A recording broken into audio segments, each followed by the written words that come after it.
Jæja, elsku börnin mín. Og nonni minn líka. Ég ætla nú að byrja þessa langlóku á því að segja að músíkin sem að heyrist hér í bakgrunni er allt tónlist sem ég hef flutt hingað og þangað. En ég valdi músík fremur hægferðuga og ekki háværa, svo þið gætu nú heyrt í mér. Svo höldum við áfram. Nú er ég að fara að segja ykkur að ferðasögur. Og það gerist þannig að nonni raðaði upp einhverjum myndum, að það er fullt af kössum sem við höfum ekki snert, myndum af stöðum sem ég hef stjórnað á í sumum tilfellum oftar en einu sinni, og leikurinn felst í því að ég muni hvað þessi staðir hétu og svoleiðis. Ég ætla nú ekki að fara að reyna, eða staðir heita, ég ætla nú ekki að fara að reyna að muna hvað ég flutti á þessum stöðum, en ég gæti þess alltaf að eiga myndir af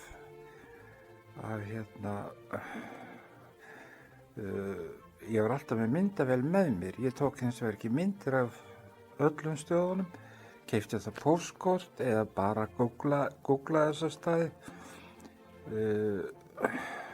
sem nonni hafði valið, eða segjum það, og ég er ekkert viss sem ég muni þetta, og allra síst að ég muni hvað var flutt, kannski einstaka tilfellu.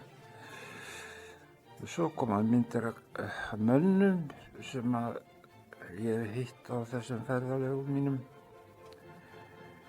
og ég vona að ég muni þá, annars hjálpar nonni mér. Hann situr hérna við hliðina á mér. Hann nennti ekki að skrifa þetta upp. Já, eftir alltaf þetta hreinskrifa. Ef hann skrifaði þetta upp, nei, hann skrifaði upp en nennti ekki að hreinskrifa. Þú var sparkað heima að hafa hægt. Veit ekki að trufla hérna, veit ekki að trufla mig. Jæja. En þessi ferðalög, það er svolítið merkilegt með þau. Þau eru alveg rosalega íslensk. Þau hófust eftir að ég hafði ekki fengið bréf frá neinum aðila á Íslandi sem hafði með hljómsveit að gera. Óperunni, Þjóðleikhúsinu, symfóníunni í 3 til 4 ár. Og þá ákvað ég bara að hafa sambandi við skólasystkini mín víða veröld, og úr þessum alþjóðlegu tónlistarháskólum sem ég hafði verið að nema í, bæði Eastman og Bloomington.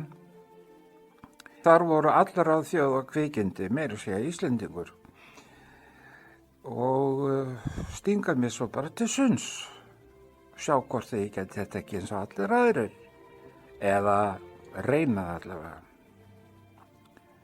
Eins og ég sagði, það er alveg sérstök íslensk ástæði fyrir því þetta var hægt.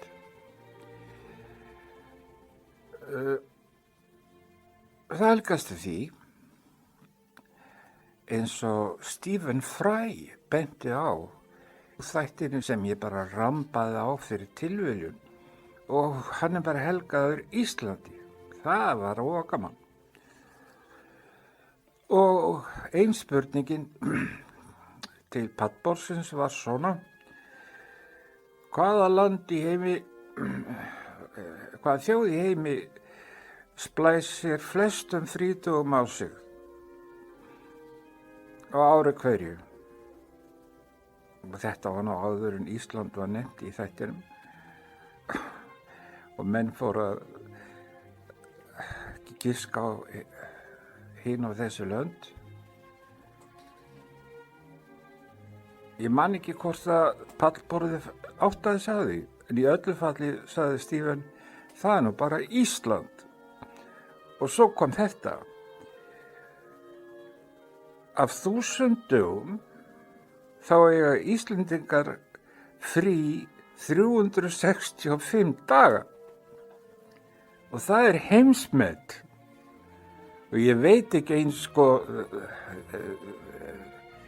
þetta eru þjóðhátíðardagar eða jól og svo framvegis. Ég veit ekki eins og hvort að sumarfrí eru talin inn í þessari tölu. En sem sagt, ég nýtti mína 365 daga til þess að skjótast hingað og þangað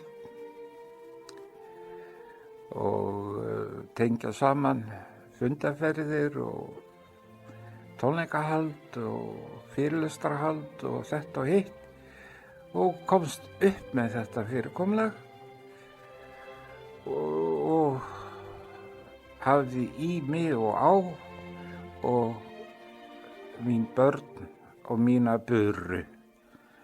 Þetta vildi ég hafa útskýrt svo menn haldi ekki að ég hafi svindlað skrópað í vinnunni. En í sambandi við Stephen Fry sem ég held alveg geysilega mikið upp á, þá hefur hann alltaf minnt mig á annan mann sem ég held alveg geysilega mikið upp á líka og sá heitir Oscar Wilde. Ég finn nú bara að hlæja leiðu í nafn hans. Hann var breskur, þeir eru báðir breskir, hann var upp á 19. öld, hinn á 20. og 21. Hvað fleira? Þeir voru báðir gay, eins og veitir, eða hétt þá. Og þeir voru svakaleg partiljón. Allir vildu vera nálægt þessum mönnum. Þeir eru hefðu alveg ótrúlegt yfirlit yfir heimsöguna og allar fræðigreinar sem maður getur látið sér detta í hug, en sem sagt aðalega alveg ótrúlega sjarmerandi og alveg ótrúlega fyndnir. Þetta eru mínu uppáhaldsmenn, eða meðal minna og uppáhaldsmanna. Stephen Fry og Oscar Wilde. Og nú kemur senn í ljós hvað ég er langt frá því að vera hvað ég er langt frá því að vera jafningi þeirra. Ég man ekki eins og hvar ég var stjórna 1985, 6, 7, 8, 9, 10 og svo framvegis eins og kemur í ljós. Og þá lýkur þessum inngangi sem er helgaður eins og áður segir, börnunum mínum, svo þau viti hvað ég var að gera og Nonna hjálparhellu. Þá byrjar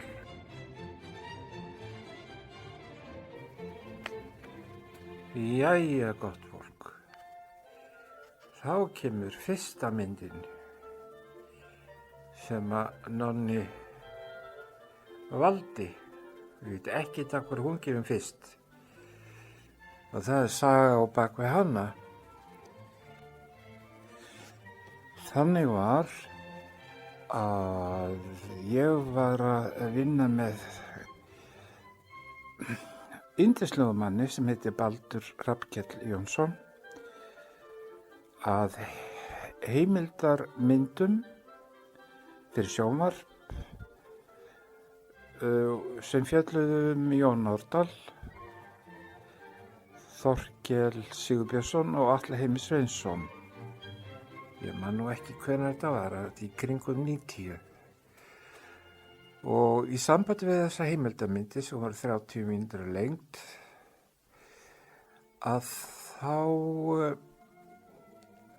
var reynt að fá Sinfóníuhljómsveit Íslands til þess að hljóðrita kafla úr verkum þessara manna.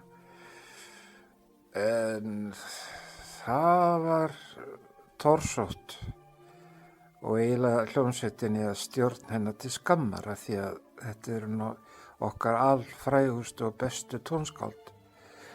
Svo eina ferðin enn stingi mig til sunds, hringi bara í vini mín út allan heim og spyr hvort að við getum tekið upp brot úr íslensku verkum og allstaðar fekk ég þau svör að það væri nú bara alveg sjálfsagt. Og í þessu tilfelli í Álaborg þá vorum við þarna að sumri og vorum að vinna þá að þætti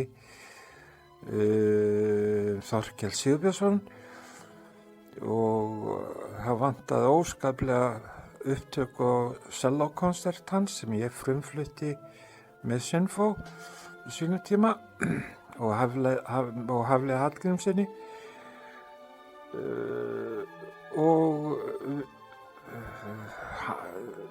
Baldur kom með myndavél og hljóðnema og svoleiðis og stilti öllu upp og svo kom hljómsveitin í kjól og hvítt. Þetta var daginn eftir afmælisdag drottningar, Margrétar Þórhildar. Og við vorum að taka upp þennan sellókonsert og ætlum að nota hluta af honum með myndir Þorkel. Enda líka mér hefur sagt að þetta sé eitt besta tónverk Þorkels. Það sagði mér 3 rítringar úr Listaháskóla Íslands. Nema, þegar ég kemur á pall, þá einhver furðulega angan í salnum. Og ég segi,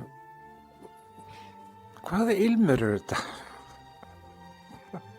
Og þá hló öll hljómsveitin. Þá hló þingheimur. Það höfðu náttúrulega allir verið að drekka Álaborgar brennivín daginn áður og þeir lyktuðu allir og meira séu konurnar. Þetta var afmæli drottningar. Nema hvað, ef einhver vill sjá útkomuna, þá þetta í þættinum Þorkell Sigurbjörnsson sem heitir svo mikið sem Steinn við stein.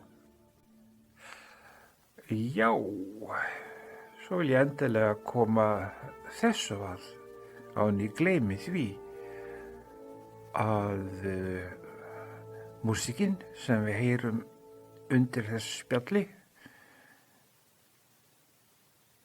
hvað aldrei skildi vera á, en þetta geraði nú í Ríkisútvarpinu, veit ég, að tala yfir músík alveg endalaust. Þetta tónverk eftir Händel sem heitir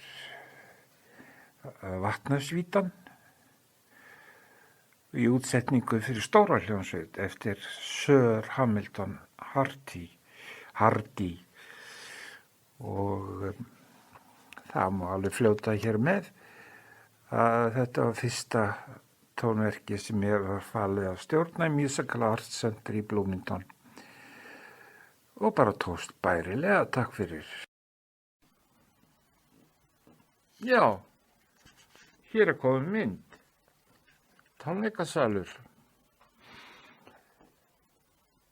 Þetta annarkvort æfingasalur Brown University Symphony Orchestra í Rhode Island, þar sem ég starfaði í forföllum Paul Phillips, dirigents, eða æfingasalur drengja kórsins í Princeton sem hét Columbus Boys Choir en síðar hét hann American Boys Choir og söng með undir stjórn Leonard Bernsteins í Lincoln Center, eiginlega eingöngu og þó voru nokkur frávik þar frá. Ég og boðaðar þangað þegar ég var í Eastman og það var Joseph Flammerfeld, stjórnandinn, sem hafði boðað mig, hafði heyrt eitthvað sögur af mér í skólanum og hann bauð mér að gera chaperón þessa kurs, eiginlega verndarengill dag og nótt En ég afþakkaði það með virtum sé ég ætlaði mér annað. Ég er svo nautþrjóskur. En þegar ég kom til Princeton þá sagði Joseph við mig, já, við erum að æfa hérna Igor Stravinsky Sálmasymfóníu í e-mál, nú tekur þú við brotunum.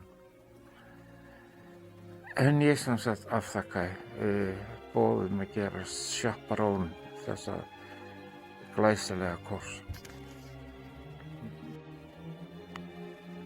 Já, en ég sé það á samhenginu núna að salurinn sem við vorum að horfa á áðan er þá salurinn í Princeton og hér er American Boys Choir að syngja í einhverjum tónleikasal sem ég þekki ekki og ég get heldur ekki átta mig á hver sé að stjórna. Fullorðið maður greinilega. Bíðum við, það er þarna píanó, orgel og samball, getur það verið? Ég ætti þá að vita hvað þegar svona sérstök instrumentasjón, ég ætti að vita hvaða tónverk þetta er. En það er betra verið ekkert að giska á það. Takk fyrir.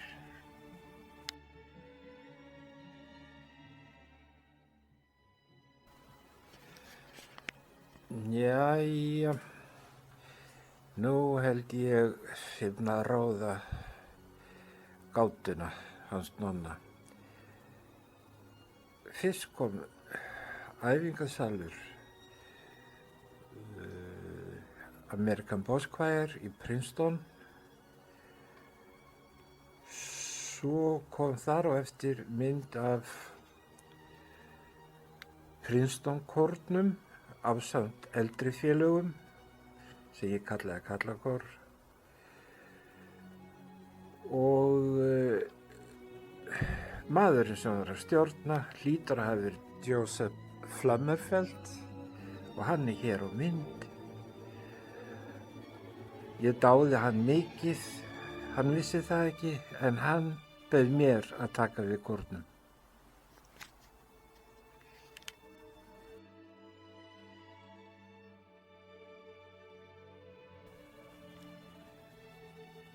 Þessari hryggðarmynd gleymi ég aldrei. Og það er náttúrulega langur aðdragandi að henni.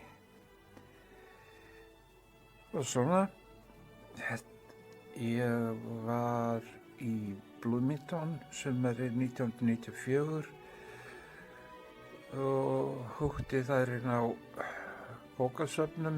bókasafninu í tónlistarskólanum eða inn á hótelherbyggi og las allar glósur mínar og annað sem ég komst yfir á einum mánuði og var hann stútfullur af alls konar fróðleik, alveg frá Pítagórasi til dagsins í dag. Og lafhræddur, fæ ég þá ekki skilaboð inn á bókasafn það ég hringi í þetta númer. Ég hringi í þetta númer og þar er komin Leonard Bernstein og hann segir eitthvað á þessa leið. Jæja, nú ertu að fara að taka, nú ertu að fara að verja ritgerðina og fara í doktorsvörn. Já, segi ég er alveg lafræddur. Nei, þetta gengur allt vel. Og í tilefni með þessari stóru stund í þínu lífi langar mig til að færa að gjöf. Ha, nú? Já. Ég á vinkonu sem stjórnar tónlistarlífi heillar heimsálu. Já. Það kemur mér ekkert á óvart lengur og ég samræði við hana eða öllu heldur hún er búin að skipuleggja tónleikaferð fyrir þig 3 vikur og flugmiðarnir verið á skrifstofu skólastjóra eða forseta tónlistadeildar og þú ert að sækja þá og svo verður bara drífað út á flugvöll Indianapolis og leggja í þessa ferð. Og ég var alveg náttúrulega, ég var orðlaus og þetta gekk allt eftir. Ég fór í mína doktorsvörn og stóðst hana og tók svo bara leigubíl í grænu hvelli út á Indianapolis flugvöllin. Fyrsti viðkomastað var Quito, höfuðborg Ekvador, og þar voru haldnir tónleikar og þaðan alla liti Buenos Aires. Og þar sem ég er á leið á eitthvað tiltekinn áfangastað í leigubíl, þá ek ég fram á þessar rústir og bið bílstjórann að stoppa. Og ég segi, hvað er þetta? Þá segir hann, það hafa nú verið að sprengja þessa menningarmiðstöð í loftu í gærkvöldi eða í morgun, ég man ekki hvað hann sagði. Þetta kom í heimsfréttum. Og hvað er menningarstöð? Þetta er menningarmiðstöð gyðinga í Buenos Aires. Einmitt. Allstar eru þessir hryðjuverkamenn. En sannarsagna komst ég aldrei að því hver þessi kona var sem að skipulagði þessa ferð og það eru 2 konur að ræða og ég þori aldrei að spyrja, ég vildi ekki móðga þær. Ég bara var mjög kurteis við það báðar, þakklát. Þetta voru í allt fernitónleikar eftir Buenos Aires,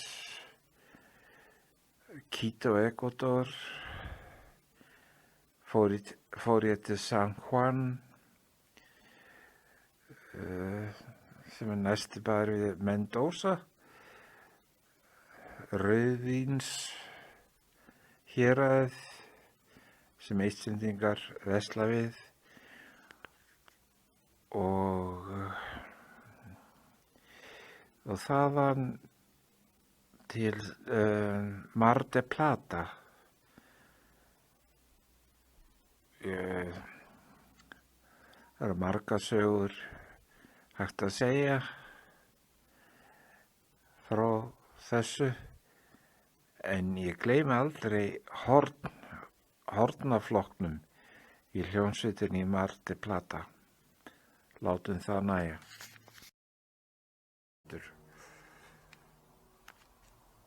Jæja, Nonni minn, á nú að plata Gumma alveg upp úr skónum. Ég veit hvað þessi borg heitir. Hún heitir Asdod og hennar getið í Biblíunni. Hún stendur við Miðjarðarhafsströnd Ísraels. Býðu við, getið dagsett hana eða heimsókn mínum þangað. Ég var að koma frá Cagliari.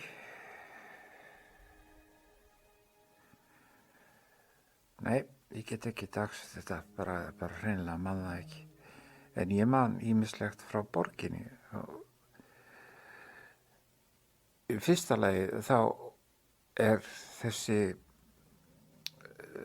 skútuhöfn þarna byggð af íslenskum verkfræðingur sem ég kynntist þessa viku sem ég var í Astótt og ég fór hérna niður eftir og ræddi við þá menn. Ég var með hljóðnema og segulband og ég tók viðtal við yfirverkfræðinginn. Hann sagði mér, já, ég var frá þessu öllu saman og svo hitti ég kafarna sem voru að hlaða þennan grjótgarð. Það minnir mig á grjótgarðin í Þorlákshöfn. Ég man ekki hvað kölluðu þá, Dólósa eða eitthvað svoleiðis. Þau hanga saman. Jæja, en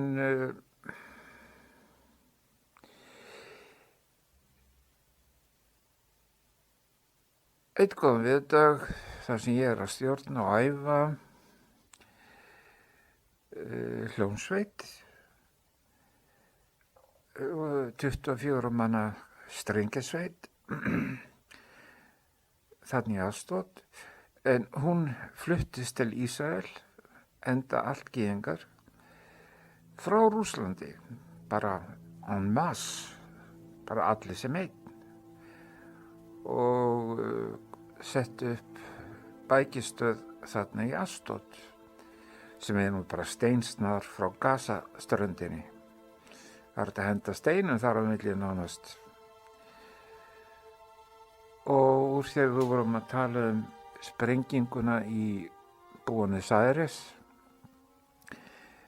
þá bæti ég því við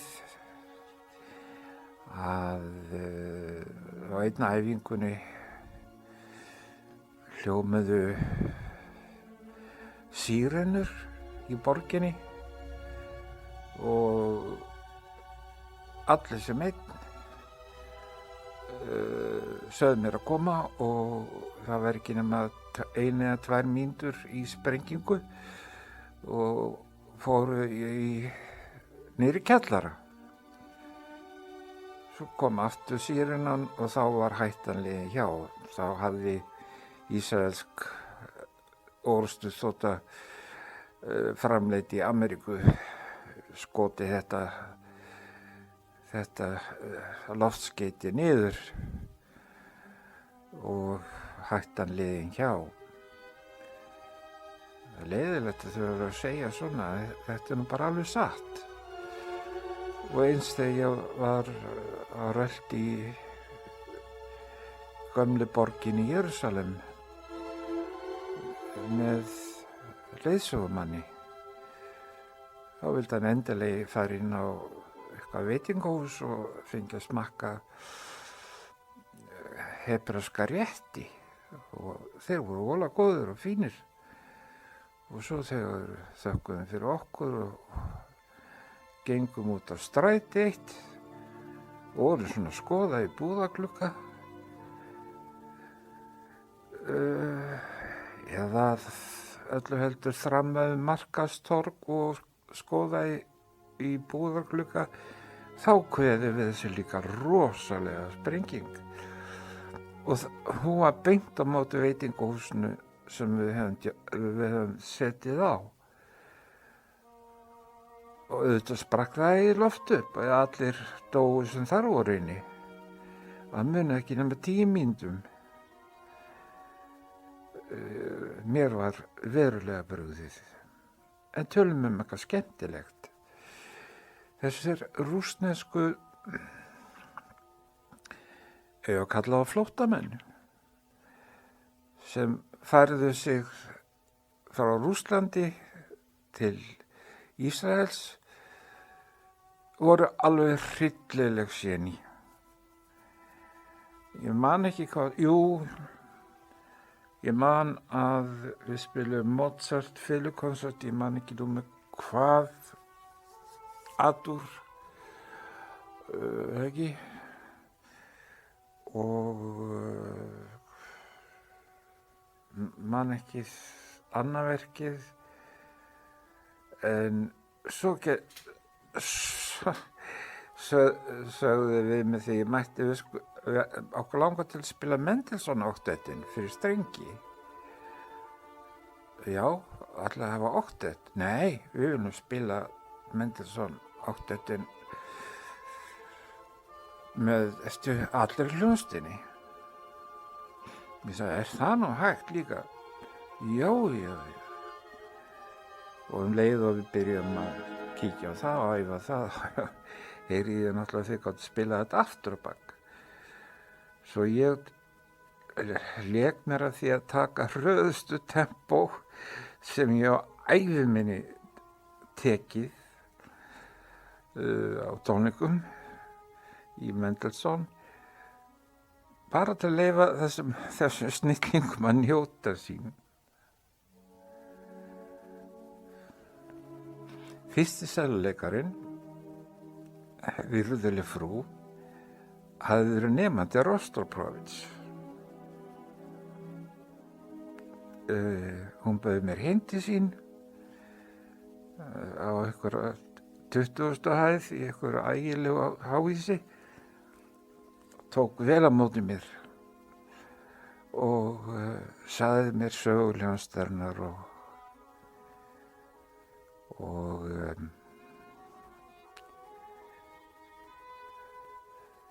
ég reyna að muna nafninu.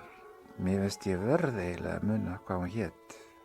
Því hún spilaði á við 3 eða 4 og leiddi sellóin með þvílíku ofurafli að ég hef bara aldrei kynnst öðru eins.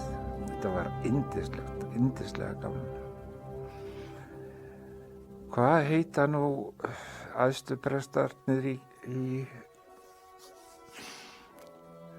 æðstuprestar í musturum gyðinga?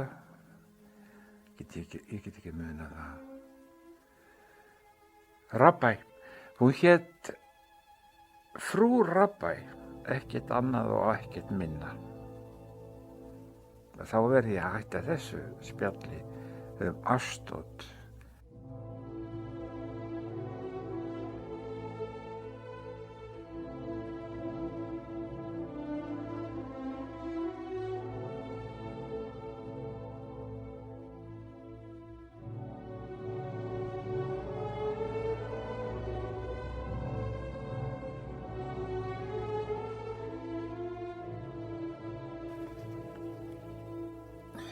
Elsku börni mín,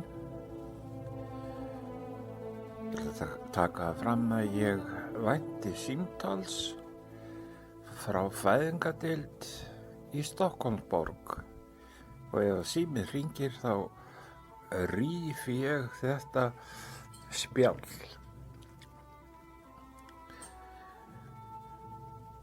Og þá sé ég mynd. Talandi fæðingar. Þetta Tómas Baldner, fæddur og alinn upp í Berlín.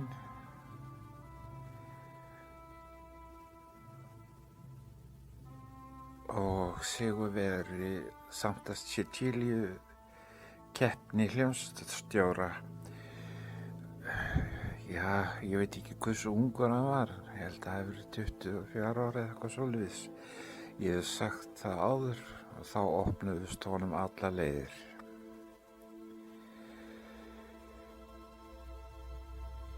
Það var nefnilega þannig 1980 þegar ég hafði lokið meistaraprófið frá Ísmann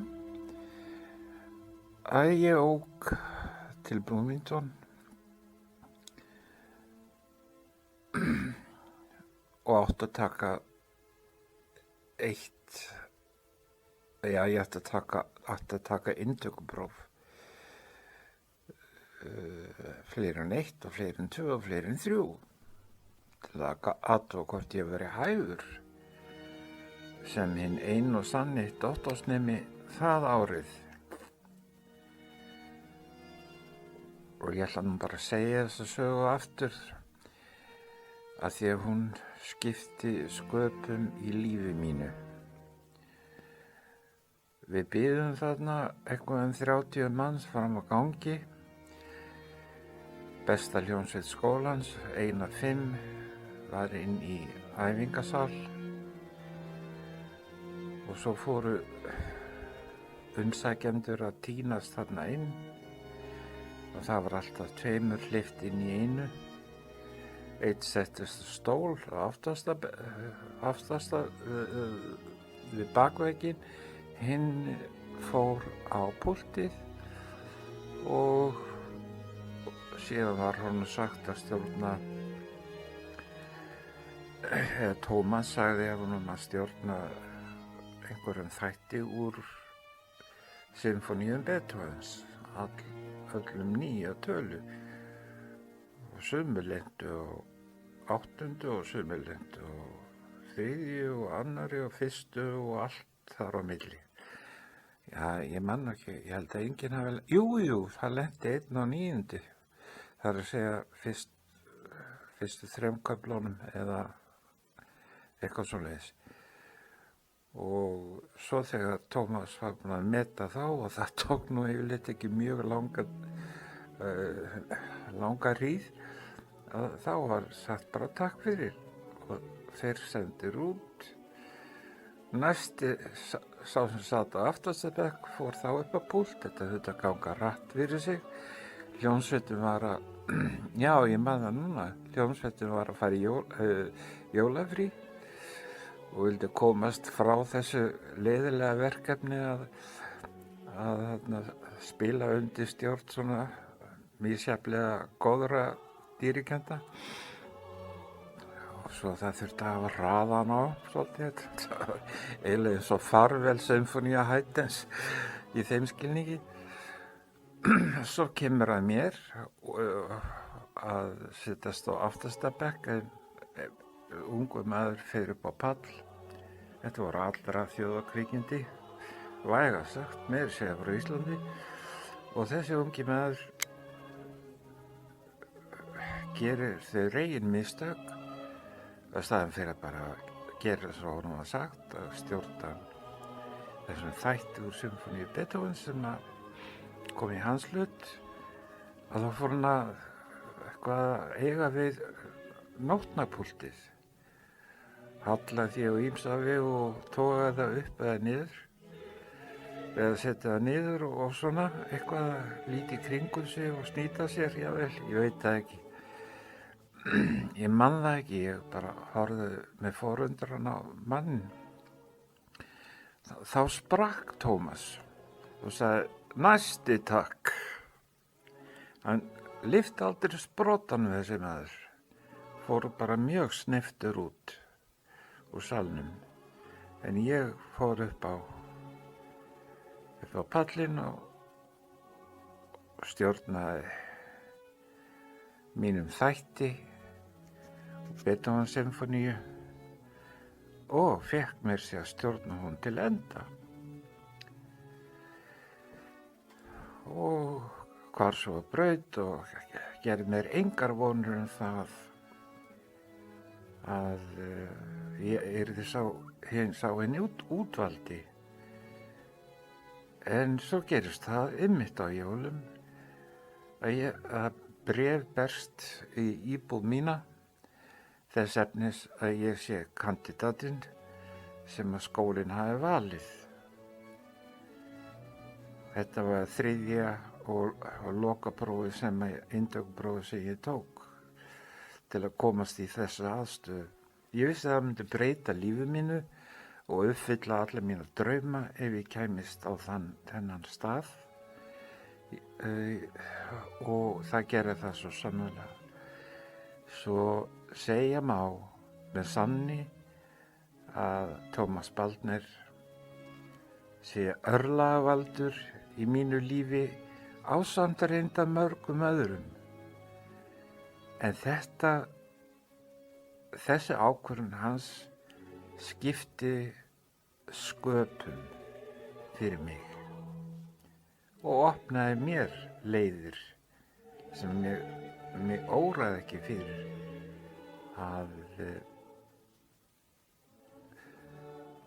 að ég kæmist inn í og á og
Ef grannt skoðað kemur í ljós að menningarafrek tiltekinnar þýskrar smáborgar hafa öllum líkindum haft meiri áhrif á íslenska tónsmiði á síðari hluta 20. aldar en flest annað.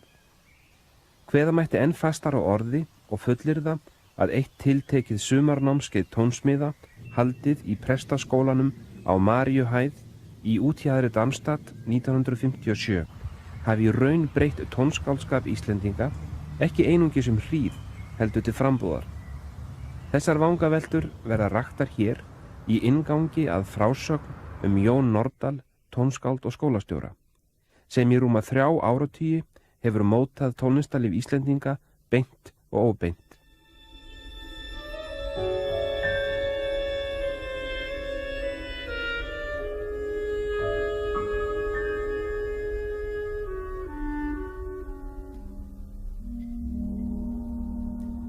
Alþjóðlegi sumarháskólinn fyrir nýja tónlist á rætur að rekja allt til ársins 1946 Darmstadtbúar unnu að endurreisn borgar sinnar.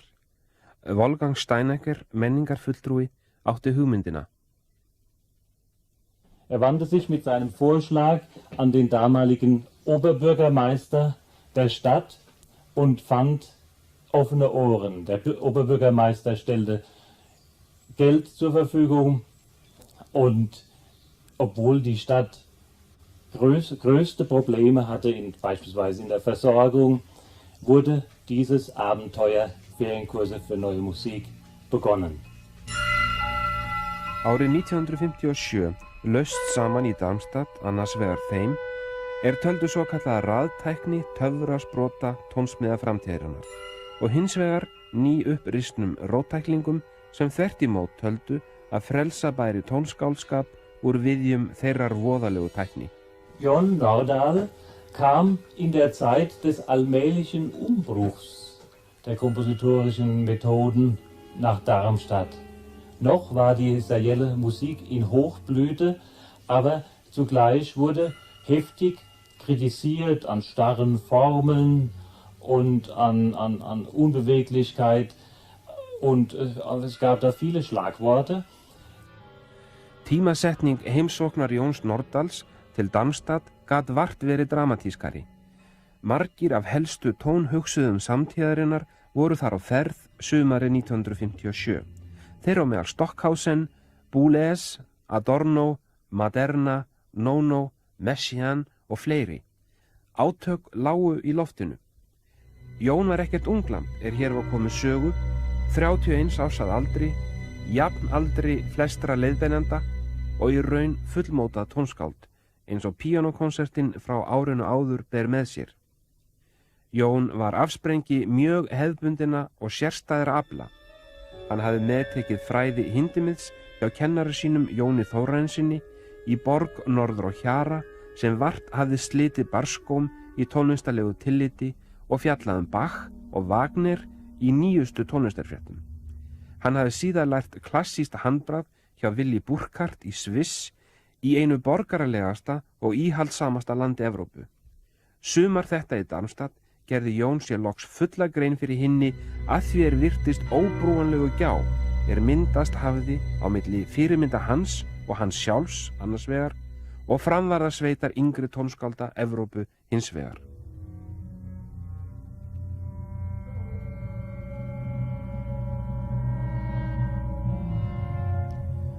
Og til að bæta gráu ofan á svart sá Jón Nordal hvar þriðji flokkurinn kom arkandi með bandaríkjamanninn John Cage í fararbroddi og boðaði enn byltingarkenndari kenningar tónlist tilviljana. Hér á myndinni lengst til vinstri sjást þeir félagar Jón Nordal og sænska tónskáldið Bo Nilsson. Átti þetta erindi til Jóns Nordals eftir á að hyggja.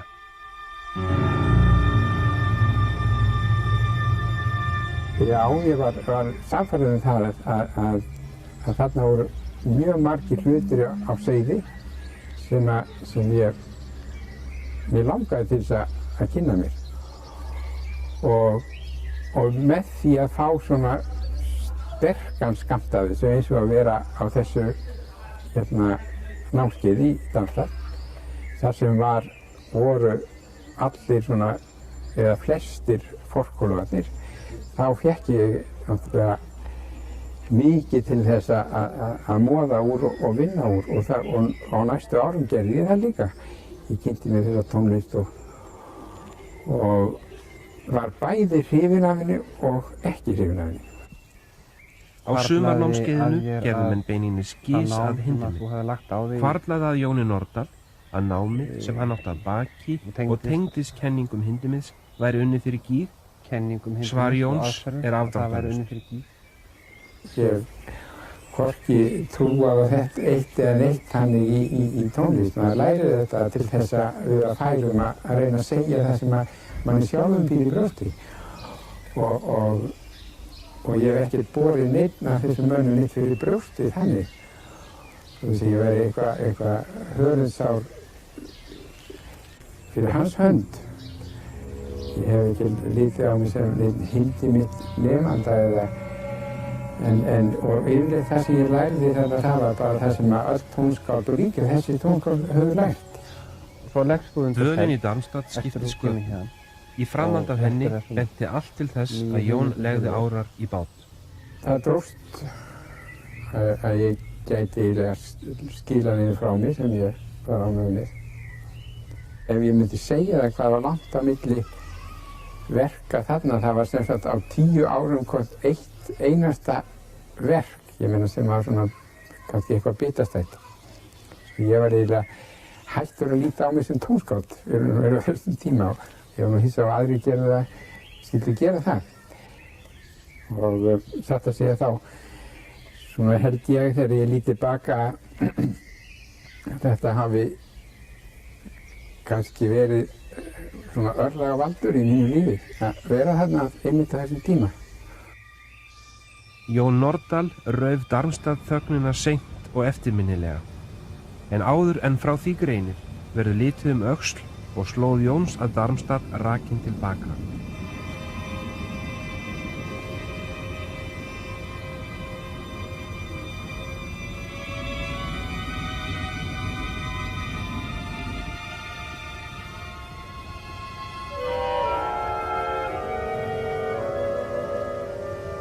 Síðasti viðkomustaðurinn hafði verið borgin Zürich í Sviss. Þar stundaði Jón nám við tónlistarháskólann. Hann naut dvalarinnar þar sem slíkrar að vissu marki, enda borgin friðsæl og auðug að veraldar gæðum og óskemmd í stríðslok. Hér dvaldi Jón í 2 ár. Willy Burkhardt, svissneskt tónskáld af afturhaldsamri gerð, var aðalkennari Jóns í Zürich. Hvernig líkaði Jóni við kennara sinn? Og það fór ágætlega á með okkur, hann vildi vera ósku góður við mig. En ég fannst hann var aldrei svona hrífandi eða kveikti í manni.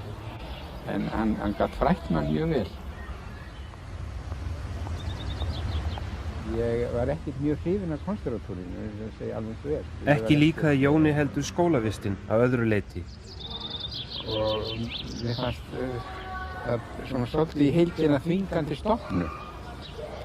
Mér líkaði ekki til með skólastjórinn, mér fannst hann hálfleiðilegur og okkur kom alls ekki vel saman og okkur lenti eiginlega saman oftar en einu sinni því hann vildi þvæla mér út í allt mögulegt sem ég hafði engan áhuga á. Jón nýtti sér staðsetningu Zürich til hins ítrasta og lagðist í ferðalög til norðurs og suðurs þegar færi gafst. Meðal annars fór ég í svona páskafrí til Parísar og þar var mjög skrautleg íslensk nýlenda, mikið af sérkennilegum karakterum, verðandi skáldum og málurum. Það var eiginlega ekki neinu tónlistamenn þá. Og þessir menn stunduðu kaffihús og lifðu allt öðruvísi lífi heldur en ég hefði gert hérna í einangrun í Sviss. Enda kölluðu mig bara sveitamann sem kom svona í bæinn. En þótt margt glefti fyrir Jóni í nýju umhverfi var íslensku menningararfur honum hugstæður. Hann kynnti sér ritsmíðar Jóns Leifs. Já, það var meðal annars bókin hans, Íslands künstlerische Anregung. Hana las ég hérna í Zürich og hún hafði mikil áhrif á mig.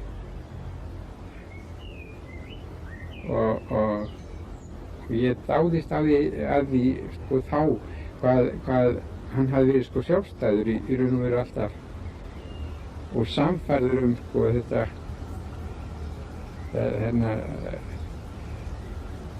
þetta hlutverk sitt að skapa íslenska tónlist, íslensku jarðvegi og bæði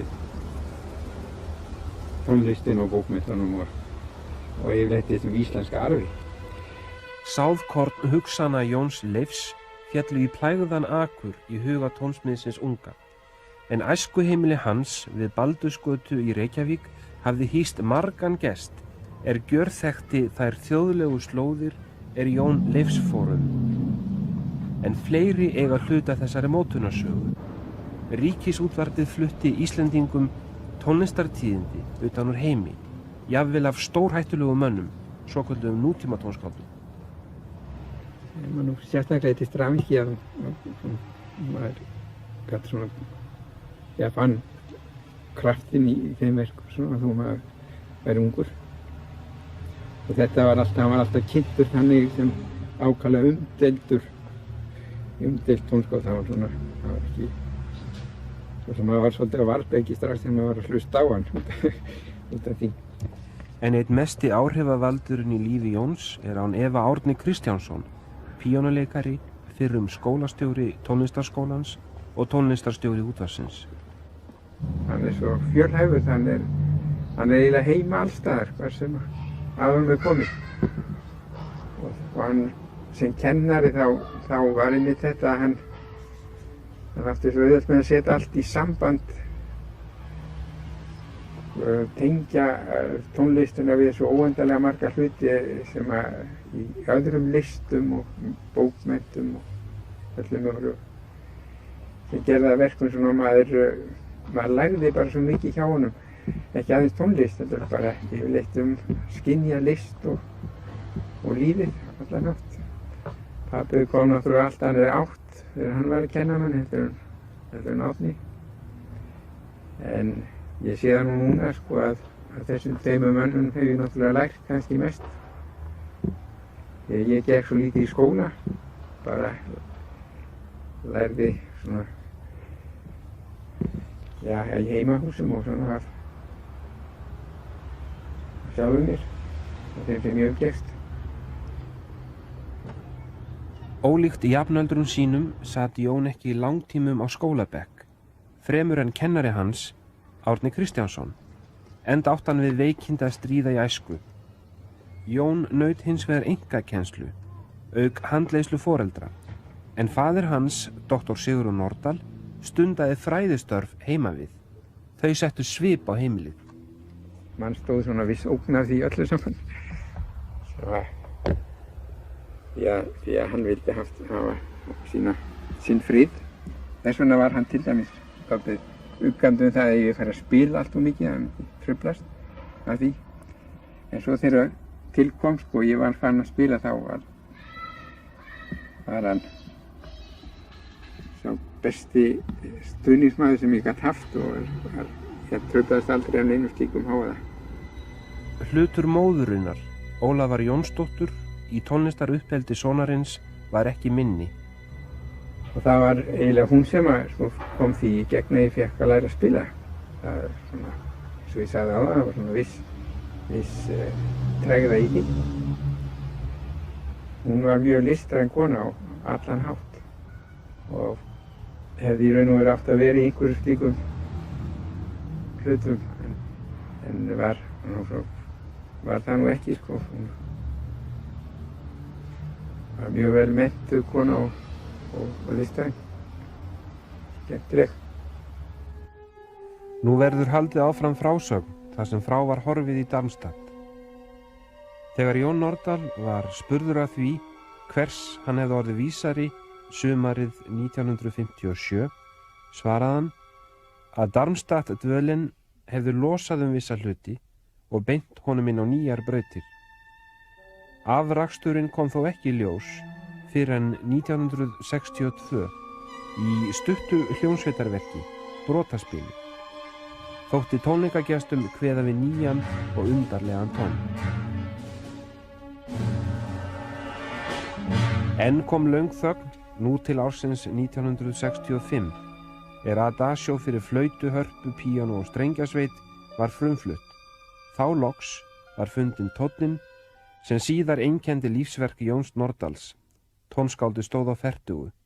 Ferðin yrði farin þrátt fyrir allt.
Skömmu eftir að Jón Nordal sneri heim frá námi, stofnaði hann ásamt öðrum tónlistarmönnum félagið Musica Nova, brátt varð þýðingarmikil vin í tónlistarlífi Íslendinga.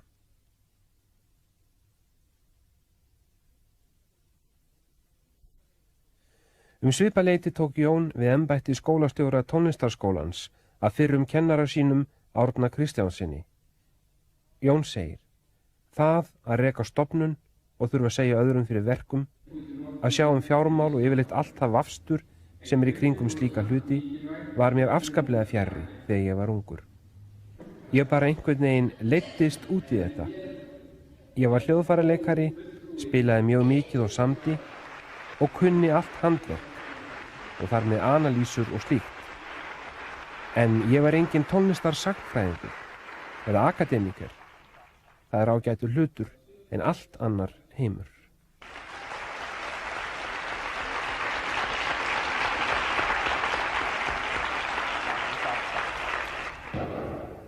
Hér á eftir fara beinar tilvitnanir í fjölmörg einkaviðtöl þar sem Jón Nordal gerir grein fyrir vinnuaðferðum sínum og helstu viðhorfum til tónsmíða.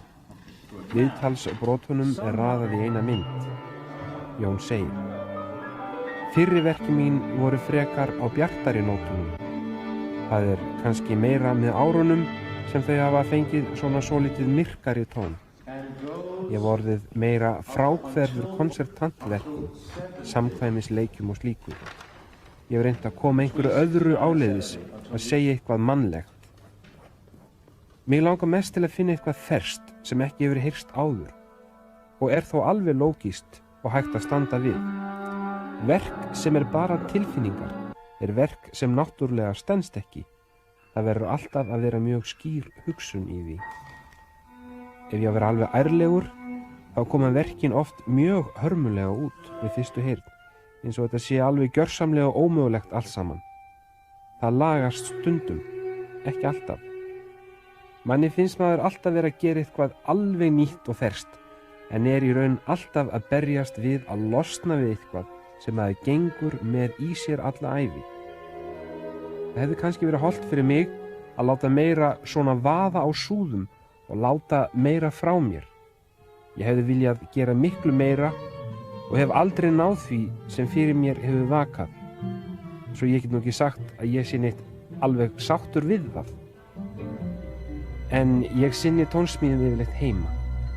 Sólveig og börnin eru þá sjaldnast langt undan, fjölskyldan, og þá gleymir maður þessu bara.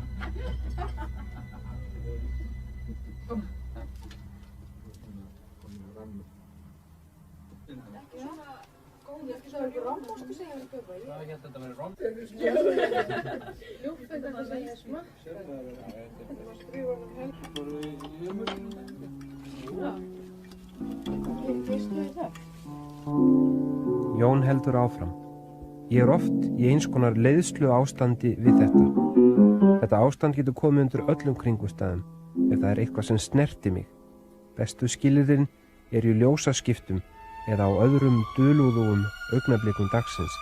Þetta eitthvað sem ég lærði smátt og smátt, kannski vegna þess að mér var sagt nokkur ára bil að taka því rólega. Maður fer svo að hugsa þetta ófædda verk og dreyma það í raun og veru. Og maður finnur svona alls konar strauma í sér og jafnvel skynjar þetta á ýmsa vegu sem erfitt að skrifa niður. Maður að nálgast eitthvað.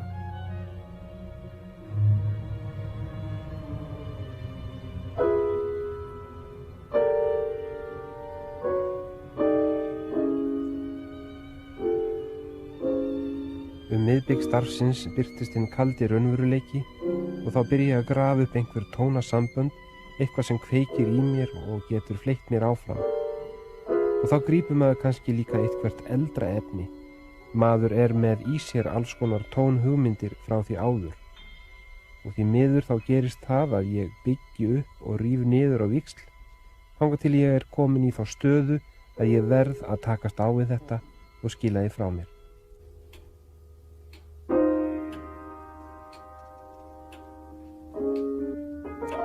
Loks fer ég að semja alveg samfellt og þá getur þetta gengið mjög hratt. Þá eins og maður sé búinn án þess að gera sig grein fyrir því sjálfur að undirbúa formið. Ég hlakka á vissan hátt til vinnunar en hrís jafnframt hugur við henni að sumu leyti. Það mikill hlutur að fara að byrja á nýju verki sem krefst allra krafta sem maður hefur í sér. En það gerir þetta skemmtilegt. Það lífshætta í þessu viss. Og þá segir maður við sjálfan sig: Ætli væri ekki miklu betra að fara út í sólskinni og láta sér líða vel, heldur en að sitja inni og vera að pína sig við að gera eitthvað sem manni finnst að maður eigi í raun og veru ekki að geta, þó að mann langi til þess. Barnað aldri dvaldi Jón í sveit á stað sem skipar einstakan sess í hugans. Þar drakk fagurkerinn ungi í sig stórbrotið umhverfið og varða því meira en hann sjálfur. Þessi unaðsreitur, náttúru og dýra var eyðibýlið Skógarkot í Þingvallasveit. Ég man mjög vel eftir óendanlega mörgum fallegum stundum. Sko fegurð, bæði á sumardögum, rigningadögum og haustin og svona, og það eru mjög margar ákaflega sterkar myndir griftar í endurminninguna frá beinleiðis náttúru myndir og náttúru áhrif af loftinu og vindinum og kulin og haustin og fegurðinni, hvernig þetta rann allt saman. Hér var borgarbarninu kennt að rekja slóð gripa í hrauninu. Hér datt pottormur að baki, féll í gjótu, barðist við uglur og eigin ugg að eitthvað kvikt fælist í hauströkkrinu. Ég man eftir á haustin þegar maður var að ganga og var að sjá þessi fuglana hópa sig og svona. Þetta er eiginlega hlutur sem ég hef ekki séð á seinni árum. En þá var eiginlega söng í skóginum alveg af fuglum.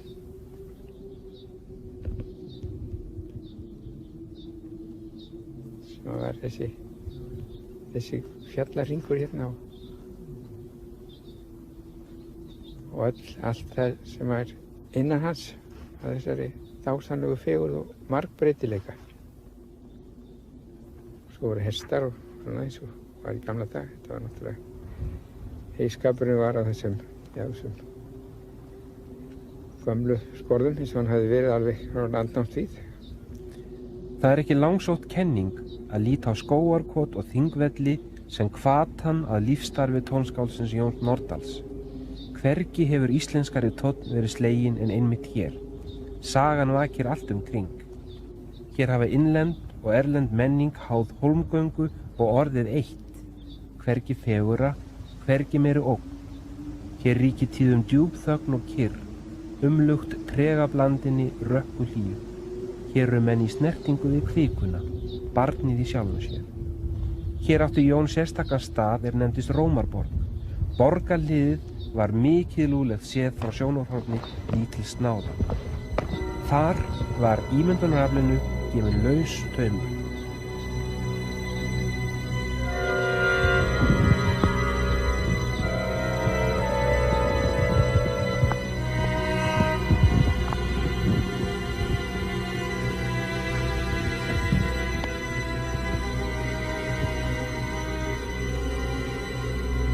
Í Rómarborg undi snáðinn sér óendanlega við að byggja ný hús úr gömlu grjóti og dyttað hinum sem aflagast höfðu. Og þessi leikvöllur þarna, hann stendur enn þann dag í dag. Það vita bara fáir til allra hamingju.